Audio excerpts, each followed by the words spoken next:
Maharashtra news सदैव आपल्यासोबत। नमस्कार, मी पूजा। गरजा महाराष्ट्र न्यूज मध्ये आपले स्वागत। सुरुवात करूया आजच्या हेडलाईन्सने। मुस्लिमांच्या मताधिकाराविषयी लेखाबाबत खासदार संजय राऊत यांना निवडणूक आयोगाने बजावली नोटीस। उत्तर देण्यासाठी संजय राऊत यांना 11 मे पर्यंतची मुदत। हिट अँड रन प्रकरणात सलमानने अपघात केला नव्हता, मग तो का पळाला? न्यायालयाने उपस्थित केला प्रश्न। आणि बीडीडी चाळीची अवस्था फारच खराब। 15 वर्षात मुंबईतल्या बीडीडी चाळीबाबत निर्णय व्हायला हवा होता, मात्र तो झाला नाही। त्यामुळे आता आम्ही निर्णय घेणार, असं सांगत मुख्यमंत्र्यांची काँग्रेस राष्ट्रवादीवर जोरदार टीका।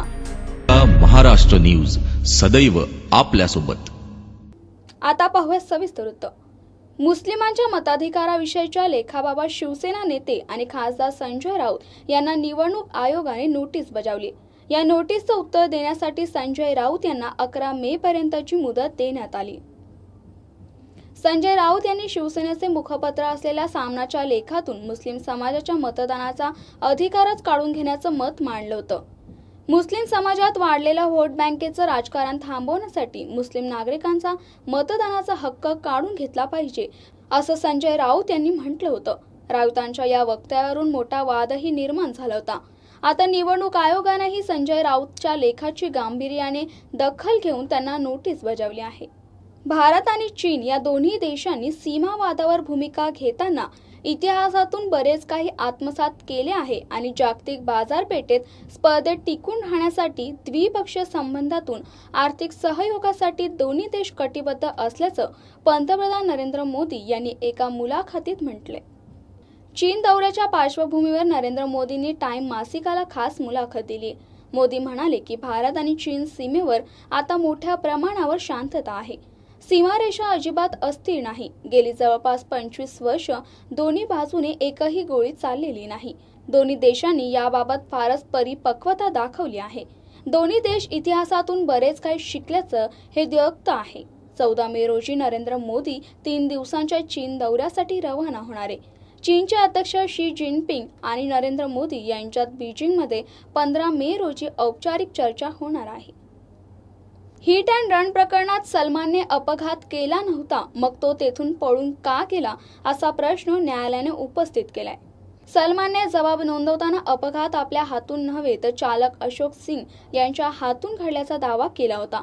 सलमानचा हा दावा न्यायालयाने पूर्णपणे फेटाळून लावलाय।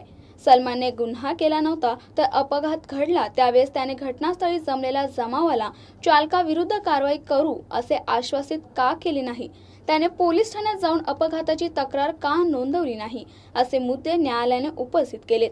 एवढंच नव्हे तर सलमानने रुग्णालयात जाऊन जखमींची भेट घेतल्याचं व त्यांना वैद्यकीय मदत केल्याचं आणि पुन्हा पोलिसांसोबत घटनास्थळी आल्याची कुठलाही पुरावा पुढे आलेला नाही, असेही न्यायालयाने नमूद केले।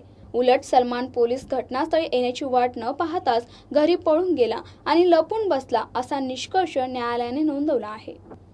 बीडीडी चाळीची अवस्था फारच खराब झाली आहे। अनेक खासगी विकासक तेथे येऊन जातात, पण आता खुद्द मुख्यमंत्र्यांनी याकडे लक्ष दिले आहे। गेल्या 15 वर्षात मुंबईतल्या बीडीडी चाळीबाबत निर्णय व्हायला हवा होता, मात्र तो झाला नाही। त्यामुळे आता आम्ही निर्णय घेणार, असं सांगत मुख्यमंत्र्यांनी काँग्रेस राष्ट्रवादीवर जोरदार टीका केली। बीडीडी बाबत खासगी विकासक रहिवाशांची दिशाभूल करत आहे, मात्र आम्ही हे होऊ देणार नाही। म्हाडा जे देऊ शकते ते कोणीही देऊ शकत नाही, असं मुख्यमंत्र्यांनी म्हटले।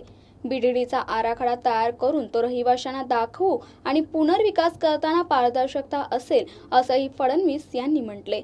तसंच धारावीच्या पुनर्विकासाबाबत टेंडरच्या स्टेजपर्यंत आलो असून 400 चौरस फूट की 300 चौरस फूट असा वाद असून ते लवकर मिटवण्यात येईल, असंही मुख्यमंत्री देवेंद्र फडणवीस यांनी म्हटले। सलमान खानच्या हिट अँड रन प्रकरणाच्या निकालानंतर अनेकांनी ट्विटरवर आपल्या सलमानबद्दलच्या भावना व्यक्त केल्या, परंतु अभिजित भट्टाचार्याने केलेले ट्विट फारच वादग्रस्त ठरले।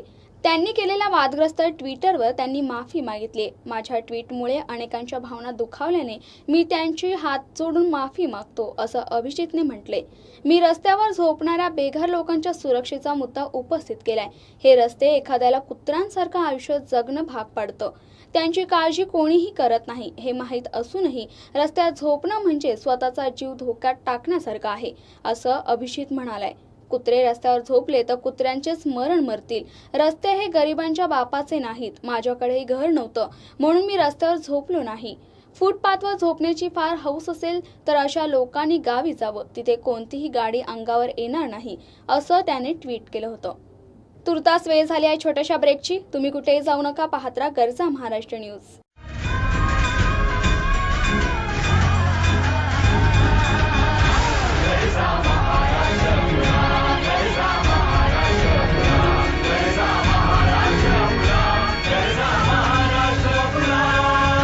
गरजा महाराष्ट्र न्यूज सदैव आपल्यासोबत.